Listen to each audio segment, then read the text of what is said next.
السلام علیکم ورحمۃ اللہ وبرکاتہ۔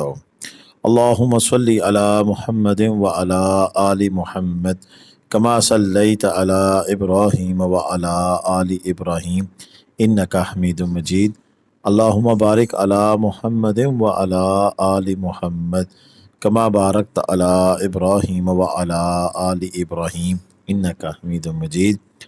لاتعداد درود و اسلام، بے شمار درود و اسلام میرے اور آپ کے پیارے سونے منموڑ آقا حضرت محمد مصطفیٰ صلی اللہ علیہ وآلہ وسلم پر، آپ کی آل پر اور آپ کے اصحاب پر۔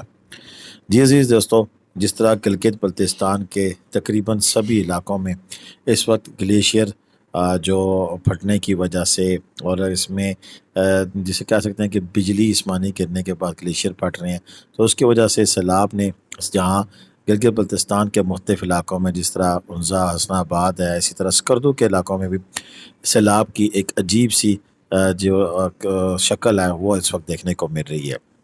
عجیب سی شکل اس لیے کہتا ہوں کہ ہم عموماً جو سیلاب کو دیکھتے ہیں وہ بپھرا ہوا پانی ہوتا ہے یا اس طرح کی چیز ہوتی ہے، لیکن یہاں پر جو سیلاب آیا ہے وہ اس طرح کہہ کے دیکھیں گے 1.5 سے 2 فٹ اور کہیں 3 سے 4 فٹ پورا ایک مڈ جو سا ہے وہ چلتا ہوا دکھائی دیتا ہے۔ ایسا لگتا ہے جیسے زمین چل رہی ہے، اسی میں بڑے سے بڑے پتھر چل رہے ہیں، درخت بیچ میں ٹوٹ کر گر رہے ہیں، اور ایک ایسے لگ رہا ہے کہ جیسے کوئی عجیب سی کوئی چیز ہے کہ جو کہ سب کچھ تہس نہس کرتے ہوئے آگے کی طرف بڑھ رہی ہے۔ ایسے میں پھر کچھ جگہ پر یہ اس طرح کا دلدل نما سیلاب ہے، جسے کیچڑ سے آپ کہہ سکتے ہیں، اس میں بھی بہتے ہوئے یہ ساری چیزیں جو آپ کو دکھائی دے رہی ہیں یہ بھی تباہی و بربادی کا باعث بن رہی ہیں۔ اب لوگ کہتے ہیں جی اسکردو میں کوئی سیلاب نہیں ہے، کوئی کچھ نہیں ہے، وہ اپنی جگہ پہ ٹھیک ہے، کیونکہ اسکردو کے کس علاقے میں سیلاب آیا یہ جاننا ضروری ہے۔ ایسے میں ایک محمد اسحاق جلال صاحب ہیں، انہوں نے ایک تحریر لکھی، وہ آپ کے سامنے رکھتا ہوں کہ رگیا یول نالا سے دوبارہ سیلاب امڈ آیا، جس کی وجہ سے علاقے میں بڑے پیمانے پر تباہی مچ گئی ہے۔ نالے میں آسمانی بجلی گرنے کے سبب گلیشیئر پھٹ گیا، جس کی وجہ سے آنے والے سیلاب نے رگیا یول کے محلہ زہر کھور، چھینا کھور اور اس سے پڑنگ اور شک تھنگ میں بڑے پیمانے پر تباہی مچائی ہے۔ سیلابی ریلا ہزاروں ایکڑ زمین پر موجود پھلدار اور غیر پھلدار درختوں کو بہا لے گیا۔ درجنوں باغات میں سیلابی ریلا داخل ہونے کے سبب لوگوں کو بڑے پیمانے پر نقصانات کا سامنا کرنا پڑا۔ سیلابی پانی لوگوں کے گھروں میں داخل ہونے سے مکینوں کی مشکلات میں مزید اضافہ ہو گیا۔ بھاری فلڈ آنے سے نالے میں موجود واٹر سپلائی اسکیم مکمل طور پر تباہ ہو گئی۔ واٹر سپلائی کا نظام متاثر ہونے کے سبب علاقے میں پینے کے صاف پانی کا بحران پیدا ہو گیا۔ نالے میں آسمانی بجلی گرنے کے بعد علاقے میں خوف و ہراس پھیل گیا، لوگ گھروں سے باہر نکل آئے، علاقے میں قیامت صغریٰ کا منظر دکھائی دیا۔ سیلاب کی اطلاع ملتے ہی انتظامیہ کی جانب سے ایمرجنسی کے نفاذ کا اعلان کر دیا گیا، اور ڈپٹی کمشنر اسکردو حمزہ مراد، اسسٹنٹ کمشنر اسکردو احسان الحق اور تمام انتظامی افسران موقع پر پہنچ گئے۔ سیلاب کی تباہ کاریوں کا جائزہ لیا گیا اور مشینری فوری طور پر متاثرہ علاقوں میں بھجوا دی گئی۔ ڈپٹی کمشنر اسکردو حمزہ مراد نے کہا ہے کہ سیلاب سے بڑی تباہی ہوئی ہے، ہمیں متاثرین کی مشکلات کا بخوبی اندازہ ہے، ہم سیلابی صورتحال سے نپٹنے کے لیے کلیل و وسیع مدتی پلان بنا رہے ہیں۔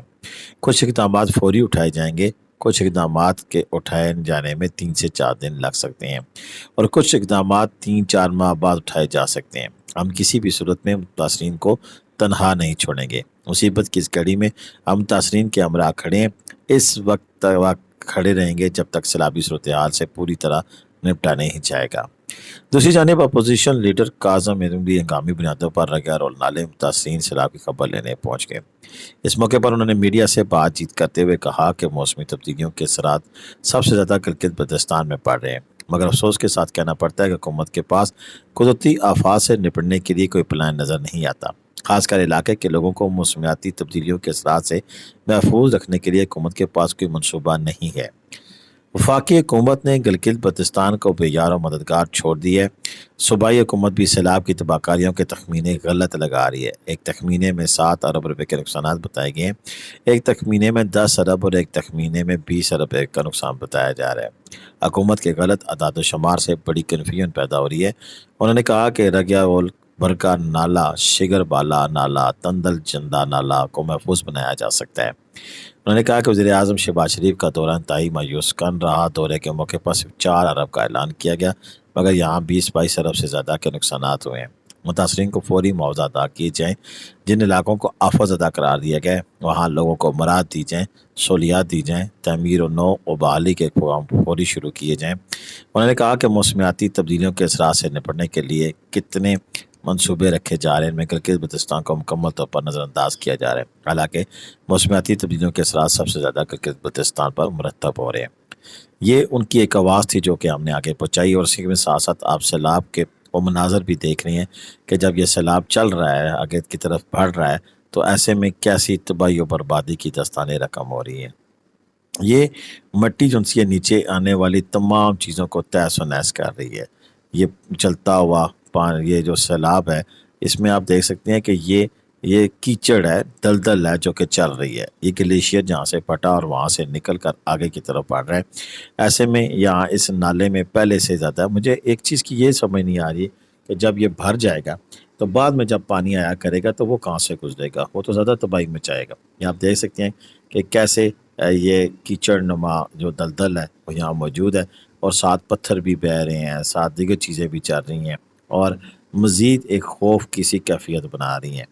دور دور تک آپ دیکھ سکتے ہیں کہ اس کھلے سوائے میں، کھلے آسمان نیچے آپ کو ہر طرف یہ دلدل سی بہتی ہوئی دکھائی دے رہی ہے، اور تھوڑی تھوڑی دیر بعد اس میں ایسے ریلے آتے ہیں، ایسے لگتا ہے کہ جیسے زمین پوری چل رہی ہو، ساتھ پتھر بھی چل رہے ہیں، دیگر چیزیں بھی چل رہی ہیں، اور ایک میں تو سمجھتا ہوں کہ ہم جیسا بندہ دیکھ کر یہاں پر خوف کے مارے ڈر سکتا ہے۔